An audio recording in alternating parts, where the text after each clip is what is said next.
ತಾಲೂಕಿನ ಸಮಗ್ರ ನೀರಾವರಿಗಾಗಿ ಇದೇ ತಿಂಗಳ 20ನೇ ತಾರೀಕಿಗೆ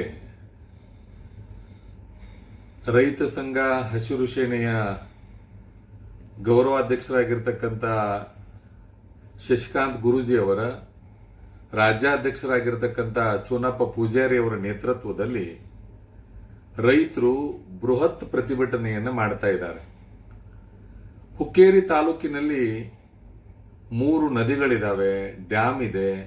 ಆದರೂ ಹುಕ್ಕೇರಿ ತಾಲೂಕಿಗೆ ನೀರಾವರಿ ಇಲ್ಲ ಅನ್ನೋದು ನಿಜಕ್ಕೂ ಕೂಡ ಹಾಸ್ಯಾಸ್ಪದ.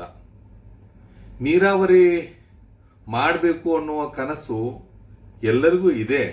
ಆದರೆ ಅದನ್ನಿವತ್ತು ಮನಸ್ಸು ಮಾಡಿ ಸರ್ಕಾರದ ಮುಂದೆ ಹಕ್ಕನ್ನು ಮಂಡಿಸುವಂತ ಕೆಲಸವನ್ನ ಶಾಸಕರು, ಸಂಸದರು, ಜಿಲ್ಲಾ ಉಸ್ತುವಾರಿ ಸಚಿವರು ಮಾಡಲೇಬೇಕು ಅನ್ನುವುದು ನಮ್ಮ ಆಗ್ರಹ.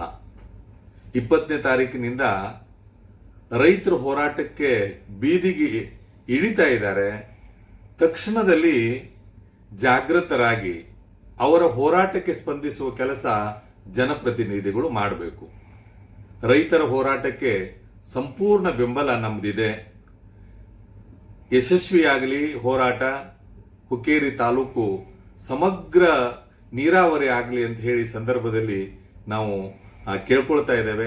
ಸರ್ಕಾರ ಬೇಗ ಎಚ್ಚೆತ್ತುಕೊಂಡು ಹುಕ್ಕೇರಿ ತಾಲೂಕಿಗೆ ನೀರಾವರಿ ಮಾಡುವಲ್ಲಿ ಒಂದು ಮನಸ್ಸು ಮಾಡಬೇಕು ಅಂತ ಹೇಳಿ ಸಂದರ್ಭದಲ್ಲಿ ಕೇಳ್ಕೊಳ್ತಾ ಇದ್ದೇವೆ. ಜೈ ಗುರುಶಾ.